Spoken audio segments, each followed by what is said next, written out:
नमस्कार किसान साथियों, आप सभी का स्वागत करता हूं एग्री स्कूल फॉर्म के यूट्यूब चैनल में। आज के वीडियो में हम बात करने वाले हैं गेहूं की खेती के बारे में या वीट की खेती के बारे में। ए टू जेड पूरी जानकारी आज हम इस वीडियो में देखेंगे कि कितना पानी लगता है, कितना खाद लगता है, कितनी दवाई लगती है और गेहूं का अधिक उत्पादन के लिए हमें कौन कौन सी एग्रोनॉमिकल प्रैक्टिसेस का उपयोग करना चाहिए ताकि हमारी फसल का उत्पादन अधिक से अधिक हो। चलिए स्टार्ट करते हैं आज के इस वीडियो। दोस्तों देखिए, सबसे महत्वपूर्ण है गेहूं की खेती में, वीट की खेती में सबसे महत्वपूर्ण है पानी का निर्धारण, क्योंकि गेहूं पानी के आधार पर उत्पादित की जाने वाली फसल है। आप ये डिसाइड करिए कि आपके खेतों में पानी कितना है, आपके खेत में कितना उपलब्ध पानी है। यदि आपके खेत में जो अगर 1 से 2 पानी है तो उस तरह की किस्मों को आप लगाएं। यदि आपके खेत में 2 से 4 पानी है तो उस तरह की किस्मों का आप चयन करें। यदि आपके खेत में भरपूर पानी है तो अधिक उत्पादन देने वाली किस्मों का आप चयन करें। तो पानी बहुत महत्वपूर्ण है गेहूं की फसल के लिए।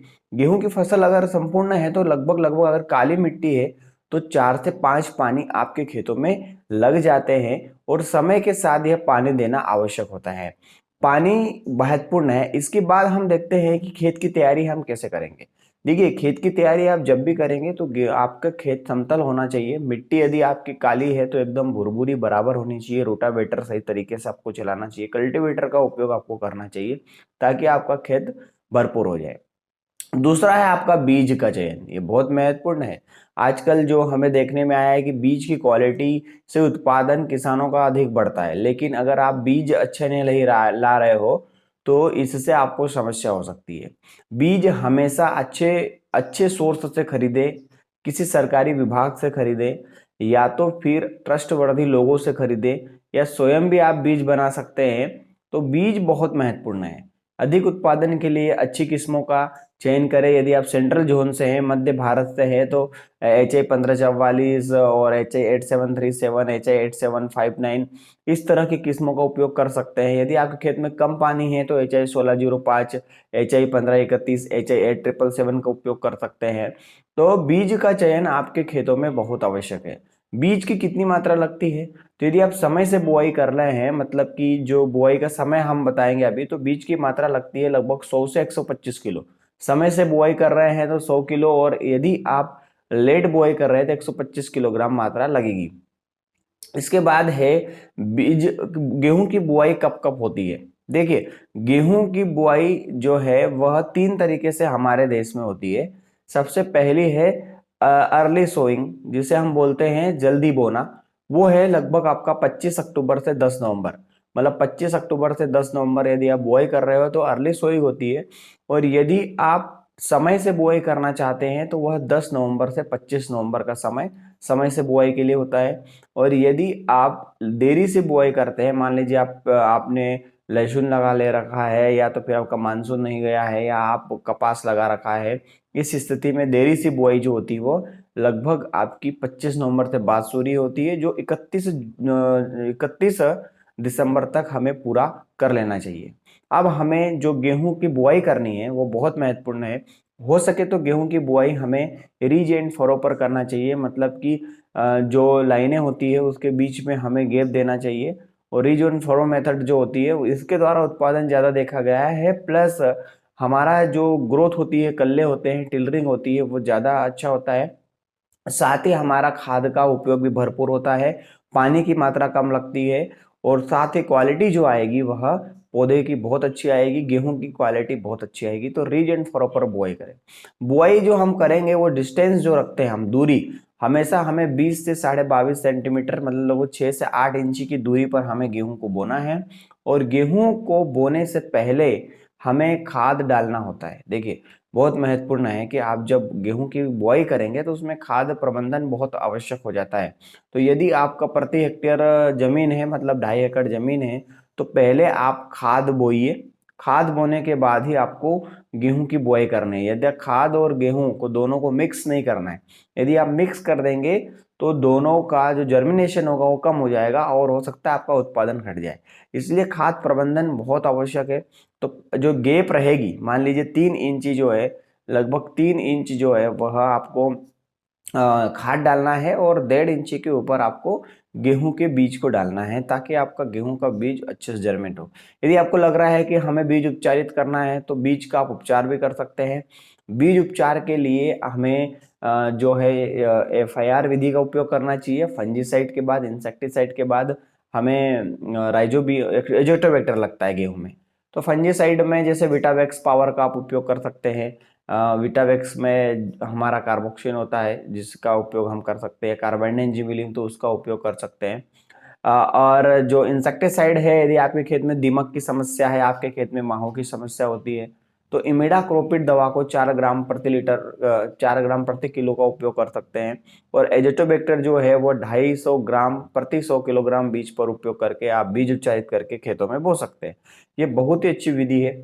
इसके बाद जो हम देखेंगे खाद कितना डालेंगे हम खेत में। तो अभी आप देखते हो कि भैया खाद जो है बहुत महंगा हो गया है। 12-32-16 देखिए, आपका DAP देखिए, बहुत महंगा हो गया है। तो इस स्थिति में अभी मैं आपको बताऊंगा वह सिंचित सिंचाई। सिंचित सिंचाई का मतलब है कि 4 से 5 पानी जिसके यहाँ पर है वहां पर कितना खाद लगेगा वो मैं आपको बता देता हूँ प्रति हेक्टेयर। तो आप इसको बीघा में कन्वर्ट कर, हेक्टेयर खाद आपको देना है तो पहली बात तो अगर आपके खेत में गोबर खाद उपलब्ध है तो प्रति हेक्टेयर खाद हमें जो देना चाहिए, तो सबसे पहले आवश्यक है 10 से 20 टन गोबर खाद हमारे खेतों में हो। गोबर खाद से ही मजा आएगा हर फसल में, क्योंकि यह ऑर्गेनिक मैटर बढ़ाएगी जिससे pH अच्छा होता है, साथ ही आपकी फसलें बहुत अच्छी होती है। तो गोबर की खाद आप 10 टन दे सकते हो। यदि आप गोबर नहीं है तो कंपोस्ट जो मार्केट में आजकल मिल रहा है वह 10 टन आप उसको दे सकते हैं। और जो खाद देंगे ये देखिए बहुत महत्वपूर्ण है। पलेवा करने से पहले आपको जो खाद देना है वो लगता है नत्रजन। NPK का जो रेशो लगता है 140, 70 और 35। NPK नत्रजन, फास्फोरस और पोटास, ये 140, 70, 35 लगता है। लेकिन यदि हम खाद की मात्रा, भैया आप सीधा तो हमको मिलता नहीं है, तो हम या तो इफ्को का उपयोग करते हैं, ठीक है। तो यदि आप अकेला इफ्को उपयोग करते हैं मतलब 12-32-16, तो यह मात्रा लगेगी प्रति हेक्टेयर 220 किलोग्राम। और यदि आप यूरिया तो इसके साथ हमें उपयोग करना ही पड़ेगा, तो 50 किलोग्राम।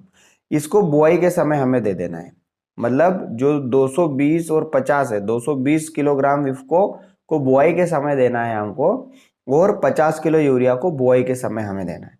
यदि आपके पास इफ्को आपको महंगी पड़ रही है तो आप DAP, यूरिया और म्यूरेट ऑफ पोटास, जिसे हम MOP कहते हैं, वो दे सकते हैं। तो ये DAP कितनी मात्रा लगेगी, अगर वो ऑप्शन आपके पास नहीं है, 12-32-16 आपके पास महंगी पड़ रही है, तो DAP 150, यूरिया 50 और म्यूरेट ऑफ पोटास 50 किलो प्रति हेक्टेयर की मात्रा देनी है। यदि आपके पास ये भी नहीं है, ये भी महंगा पड़ रहा है, तो आप सुपर फॉस्फेट, जो सिंगल सुपर फॉस्फेट आता है, और यूरिया और म्यूरेट ऑफ पोटास का कॉम्बिनेशन बना सकते हैं।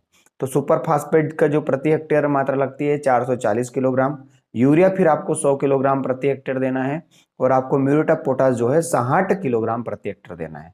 तो ये आपको बुआई के समय आपको देना है। बुआई कर देंगे उसके बाद, बुआई के जस्ट पहले खाद देना है, और यदि डबल सीडर मशीन है तो दोनों को साथ में आप दे सकते हैं।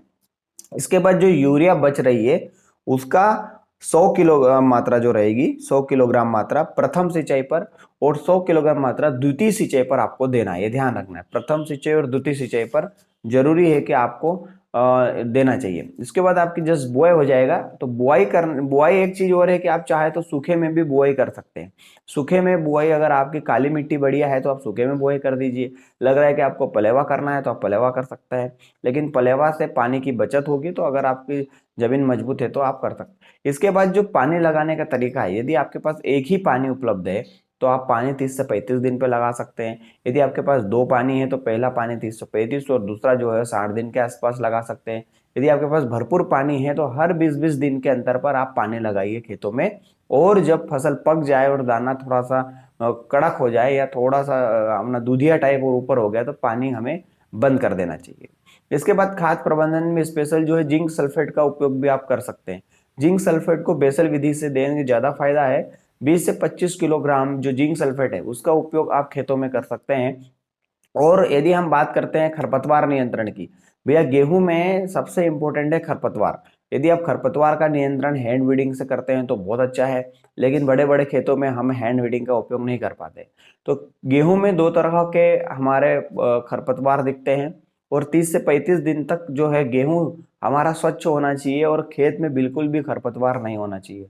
तो इस स्थिति में हमें खरपतवार नियंत्रण करना चाहिए। यदि आप रासायनिक विधि से खरपतवार नियंत्रण कर रहे हैं तो उसमें दो तरह से होता है, एक तो चौड़ी पत्ती और एक सकरी पत्ती। चौड़ी पत्ती के लिए आप 2,4-D का उपयोग कर सकते हैं, मेटसल्फ्यूरान का उपयोग कर सकते हैं।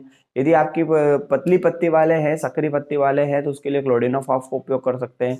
यदि दोनों ही है तो आप इन दोनों का कॉम्बिनेशन मार्केट में मिलता है, उसको आप लगभग लगभग जो है 30 दिन पर 35 दिन पर जब आपका खरपतवार अच्छे उग जाएंगे तो उस स्थिति में हम इसका उपयोग कर सकते हैं। तो इस तरह से ये आपका गेहूं का खेती का प्रबंधन है।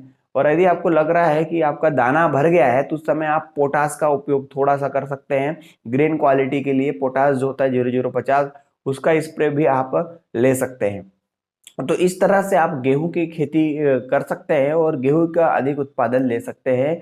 और इस तरीके से आपका ये वीडियो हो जाता है। गेहूं की खेती से संबंधित कोई भी आपको समस्या है तो आप कमेंट बॉक्स में कमेंट कर सकते हैं। साथ में ही अगर हमारा वीडियो पसंद आता है तो जरूर लाइक शेयर एंड सब्सक्राइब जरूर करें। साथ ही किसानों के पास भी इस वीडियो को पहुंचाएं जिनको जरूरत है। आगे भी मैं गेहूं पर कुछ स्पेशल वीडियो लेकर आऊंगा। आज के वीडियो में बस इतना ही। जय हिंद, जय भारत, जय किसान, वंदे मातरम।